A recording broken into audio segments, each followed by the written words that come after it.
Hello everyone and welcome back to Lucky Loaders 15, where I'll be giving you 5 selections for Boxing Day's racing, which will include my nap in the King George at Kempton. Now before we get into them, I quickly just want to go through a couple of things with you. Now first of all, I want to apologise for being away the past week or so. I've not been feeling great, I've been under the weather and I just haven't felt like I've had the energy to do a video. So that's why I've been quite quiet in the past week or so, but I have been updating you on Twitter, where my handle is at LuckyLoader15, and that is the place to follow me on social media. So if you don't follow me over there already, make sure you give me a follow. Also as well, I'm just gonna give a shout out to the latest In the Saddle podcast. I did record it last night with the gang. I recorded it with Mark, Izzy and Paul, and if you want to listen to it, there'll be links to it in the description box below. We cover all the main races at Kempton, Leopardstown, Limerick, and also as well a couple of early thoughts on the Welsh Grand National. So if you want to listen to it, I'll leave some links to it in the description box below. And lastly, I should say all these prices were at the time of recording correct. That was on Christmas Eve afternoon at 2:45. Obviously, I'm recording this video before Christmas Day, still a couple of days to go to the racing, but the market should, I would think, remain pretty quiet until we get to the actual day itself. So yeah, hopefully you'll be able to get the majority of these prices. So let's get into it then. 5 selections for Boxing Day's racing, and we're going to be going to Market Rasen for the first one of them, where we're going to the 105. And this is where we're going to be going with my next best, and that is Tokay Dokey for Bridget Andrews and Dan Skelton. Currently available at the time recording with SkyBet 7-4. Going to recommend a 1-point win bet here.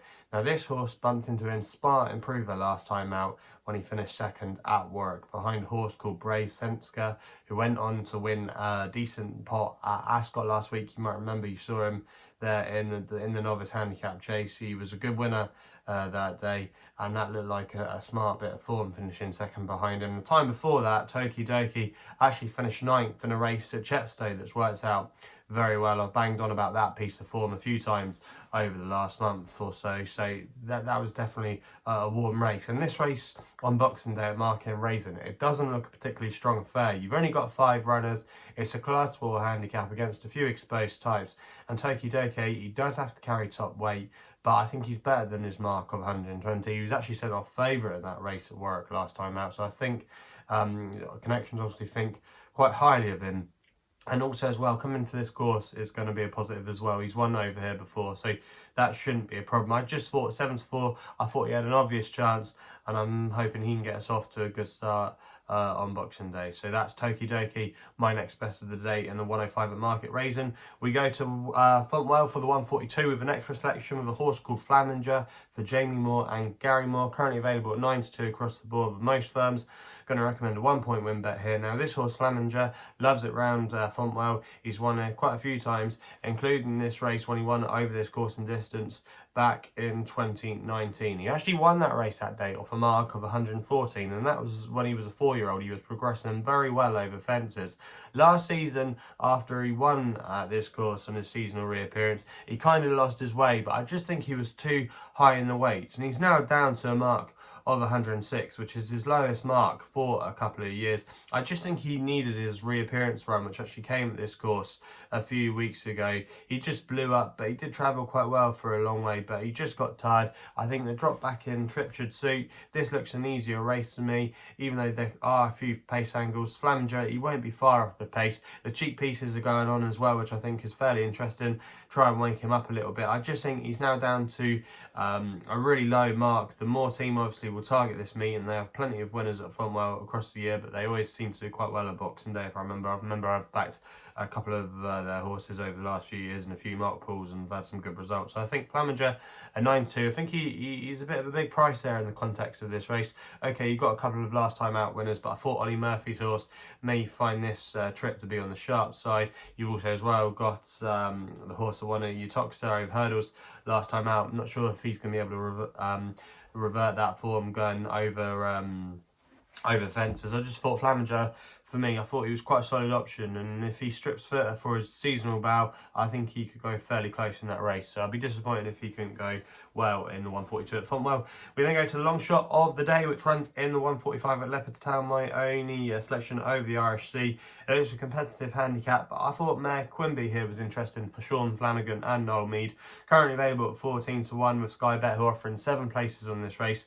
Now this horse, Mare's Quimby, actually ran in a mare's race last time out at Gorham Park when she finished in 4th place. She actually travelled like a dream into the race that day. Dennis O'Regan was aboard, and he's often quite a quiet rider. You know, he's more about flash than giving it all. But still, this horse really did make a quite eye-catching headway, and probably just didn't stay ultimately in the end. But she wasn't really pushed out. You know, she was quite tenderly handled, suggesting that they were probably saving her for another day. Now she was actually raised £1 for that run, so she's actually £1 higher. She's now up to the mark of 108, but I don't think that's bad at all. There was actually a mare's race at Limerick Connections could have gone to if they thought she would have found that an easier opportunity, obviously running against her own sex. It's interesting they're coming here. Also as well, Noel Mead actually won this race a couple of years ago, back in 2019, so he kind of knows the profile you need, and I think the drop back and trip to 2 miles will suit. I think the big field handicap will suit this horse as well. I think she will travel fairly well into the race, and if you go back through some of her bumper form, it's actually reads quite well. So off a mark of 108, I think she's definitely got a big race in her of this nature, and it's interesting that Connections are coming here where they've won this race in the past. And for me, at 14 to 1, I think that wasn't a bad each way proposition, despite she taking on the geldings again. But for me, I thought she had quite solid credentials to run a big race there. We then go to Wetherby for the Roland Merrick in the 210 with an extra tip, and I thought Good Boy Bobby was quite a solid option here for Sam Twiston-Davis and Nigel Twiston-Davis. Currently available at 6 to 1 with William Hill and SkyBet, who are offering 4 places on the race. Going to recommend a 0.5 each way selection here. Now this horse, Good Boy Bobby, seems to come to life when he runs at Wetherby. 3 wins from 4 starts, so that's definitely a good record, and he actually won here in a seasonal return over 2.5 miles. You might remember, I think it's when he won the Bobby Renton that day. He then actually stepped up and tripped to 3 miles, and he's very lightly raced over 3 miles, and he ran one hell of a race to finish second behind I Wright in the rehearsal chase. That was actually a really good run, and the rehearsal chase has actually been a good indicator for this race over the last few years. Lakeview Lad won it, the rehearsal chase, when he went on to win this race, and also as well Topville Ben, who won this race in 2019. He finished third, a very close third in that rehearsal chase back in, like I say, 2019. So it has been a race that's thrown up winners going into this race. So the run of Good Boy Bobby there should definitely be noted. Obviously he's been raised £5 and he would need to improve again, but he's got the profile for the winner of this race. He's running similar races. He's got untapped potential at this trip still. He loves the course. He's an 8-year-old as well. You want to be 7 or 8. That's been the age of the last 10 winners or so. So you don't want to be too old. You know, you still want to have a good day left in you. And Good Boy Bobby, I just thought this could be his day, and it could be his Grand National. And I wouldn't be at all surprised actually if this has been the target all along for Good Boy Bobby. So I think at 6 to 1, I mean, that's not a bad price there. And yeah, he's going to be my selection there in the 210 at Wetherby. We then go to the nap of Boxing Day, which is actually going to run in the King George. It's a 305, and Frodon is going to be my nap here. He's currently 6 to 1. I'm going to recommend a 1 point each way selection for Bryony Frost and Paul Nicholls. And I think this horse really has been a little bit overlooked in the market. Now, yes, he might not be the most sexiest horse in the world, you know, but more often than not, he goes and gets the job done. And I could just see a situation where we're getting a very similar race to last year, where he's going to get an easy lead and he might just stay there come the end of the race. I've actually gone back and looked at some of the data at Kempton over the last year or so, and especially on the chase course, not many horses have been coming from off the pace. It's been a front runner's paradise. It's just because there's not so much ground in between the fences to make up, especially in that home straight. And if you're in front and still travelling fairly well, swinging into the home turn, you often stay there, and you can be very hard to peg back. And I just think he's been disregarded here in the market. Obviously, a lot of people were saying that his best run of the season was going to be at Down Royal, but I disagree. He often can be a horse during his career that's been able to sustain a big run one after another, you know. And when he has thrown in the towel on a couple of occasions, he had a couple of problems where, like, I think he had he didn't scope properly one day, and then when he ran poorly at Aintree in the old Rowan chases, they omitted the jumps, which obviously is his asset, you know. I just think he's really been disregarded here in the market, and he's got a good record at Kempton as well. Other than winning obviously the King George last year, he's won a couple of times at this track, so it's a track that obviously suits him. Paul Nicholls, obviously, we know he's got a good record in the race, but I just thought Clan he's actually not not won first time out since 2015, and you normally have to have a run under your belt. I think I saw a stat somewhere saying that no horse has ever won first time out, as they've never won this race first time out on their seasonal bow, so that would definitely be a negative for me. Manala Indo, I just don't think he'll be suited by the track, and the cheek pieces as well, a slight concern for me. Chantry House is probably the horse I'm most scared of, but I just wonder if he's looked better than he really is. You know, obviously you have to respect him because he's been able to take the advantage of others. A bit like Frodon, really, you know, a bit of an underestimated horse. He's probably the horse I fear most, but Asterion Forlange, he often puts in an error. You know, I just can't fancy him.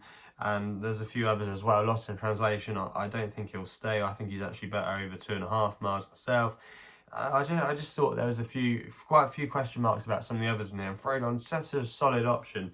You know he's going to be going from the front. This is probably ultimately has been the target for him, even though Clan des Obeaux is the first choice on the jockey bookings and always will be anyway, because Bryony will always ride this horse. But for me, I just thought Frodon, he's been so underrated, and 6-1 really isn't a little bit an insulting price about him. I honestly think he should be around about 3-1, vying for favouritism in this race. I really do. And I think the fact you can get 6-1, I think that's each way thievery. I honestly can't see him finishing outside of the first three. I think he's going to win the race.